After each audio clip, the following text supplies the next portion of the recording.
Let's now shift our attention to the other big story that we are tracking on WION, and this, of course, has come in from Ukraine, where in an aerial onslaught on Kiev and the surrounding areas, it is now being said that Russia has rained down bombs, drones and missiles on Ukraine's capital city.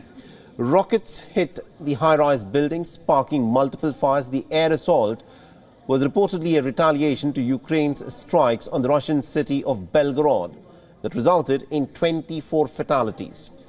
The Ukrainian authorities call the strikes a part of simultaneous air assaults on the cities of Kiev and Kharkiv. And the barrage took place early morning around dawn on Tuesday, with deeper strikes disabling power across the capital city. The debris from the strikes was sent flying into the residential areas. There were reports of 2 deaths along with multiple injuries to people.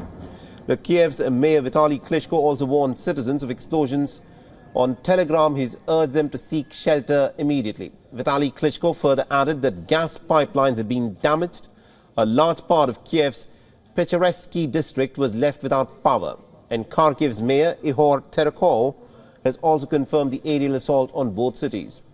Now, the Ukrainian Air Force earlier claimed that it had destroyed as many as about 35 drones that Russia launched midnight on the key Ukrainian cities.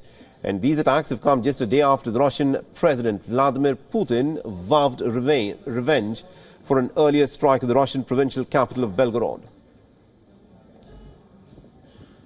It was a deliberate strike against civilians. Of course, it's a terrorist attack. There's no other way to call it. Should we respond the same way? Of course we can. We can hit squares in Kyiv or in any other city for that matter. There are children walking there, moms with prams. I understand I'm fuming myself, but I want to ask you a question. Is this what we should do? Hit the squares? The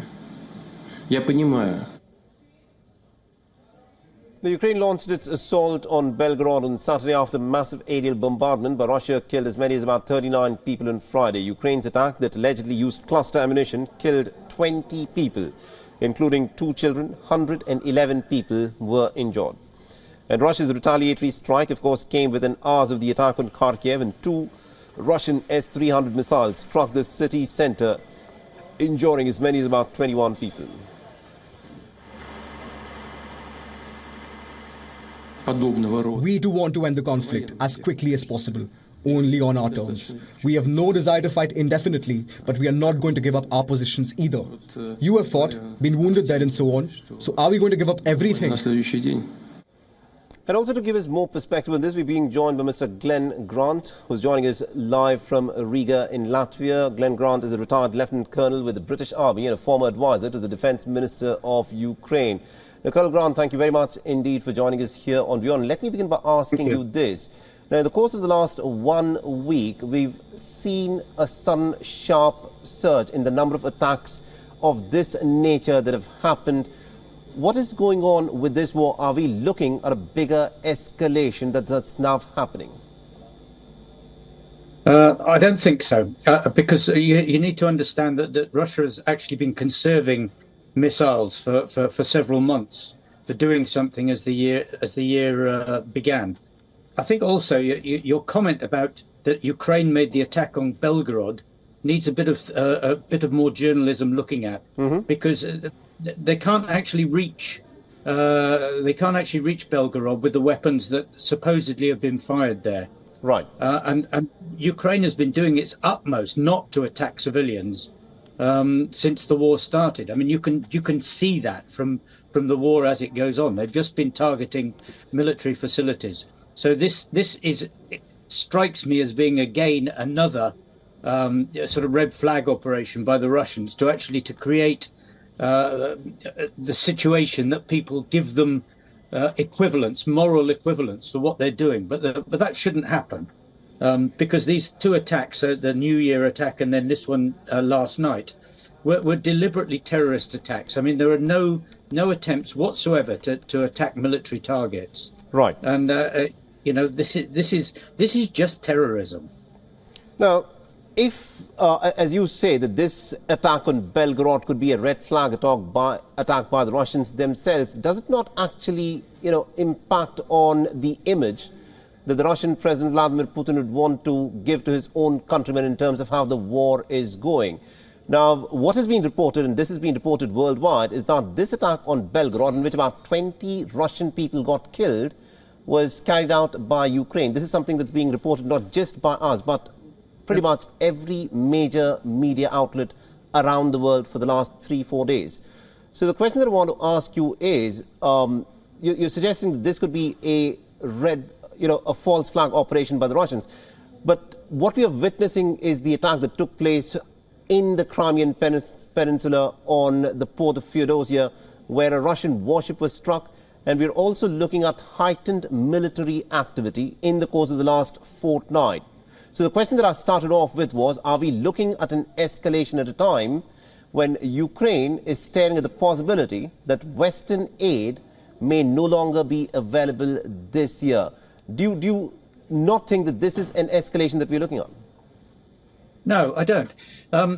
Because I go back to what I said. In the first place, that Russia has been conserving missiles.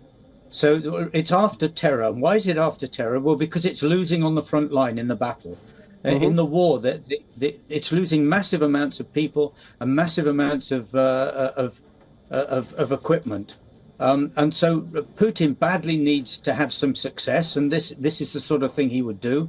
He badly needs to convince the population before his coming re-election, because he will be re-elected, that actually things are going well. And so this is just part of a pattern. And of course, the attack on the warship, well, that's a legitimate military target. And it's not only legitimate military target, it's a target that was carrying drones from Iran, and could be used again. So, it needed to be killed as far as the Ukrainians were concerned. All right, my next question to you, Colonel, is going to be this. Now, this is a war that Ukraine has been fighting with Western weapons and with Western military aid. The chief backer of Ukraine this time has been the United States of America, but Joe Biden has been unable to secure more funding to help Ukraine out in this war. How concerned do you think the Ukrainians will be? Because the American funding has now literally dried up, unless Joe Biden can, of course, convince the Republicans in the United States. That is a very good question. I think that we will see the money come back from US. I mean, there's a lot of internal politics going on in the US at the moment, and Ukraine has just been caught up in that, and it's being used as a leverage against Biden. But hopefully Biden will be able to actually to swing that, and it will come back. Now, your comment about aid drying up, well, the answer to that is it is both drying up, and in other areas it's being re-energized, because industry is actually now beginning to turn itself into producing much more. So I think we're in the overlap period where countries like UK have simply run out of everything, and we're still waiting for industry to start churning it out. All right. Now, my final question to you, Colonel, is this. Now, there are reports that are doing the rounds in German media which suggest that Joe Biden and also the German Chancellor Olaf Scholz have been privately nudging Volodymyr Zelensky to negotiate and to strike a deal with Russia. In the public domain, the Americans have said that they want to back the Ukrainians as much as they can, but in private, this is what is being reported within the German media, that both Joe Biden and Olaf Scholz want Volodymyr Zelensky to in fact strike a deal with the Russians and to negotiate possibly on Russian terms. What do you make of those reports? I think most of those are more Russian-inspired than they are reality. But even if they were true, there is no chance whatsoever that the Ukrainian public would accept that, and Zelensky knows that. So he's not got a chance of negotiating. He'll only negotiate if Russia withdraws, away from the borders completely, including Crimea. So this is not going to happen. So it doesn't matter what Scholz and Biden think. Ukraine is going to fight on. All right. Thank you very much indeed, Colonel Grant, for joining us with that perspective there. And this is, of course, a story that we'll continue to track on WION. Thank you very much. WION is now available in your country. Download the app now and get all the news on the move.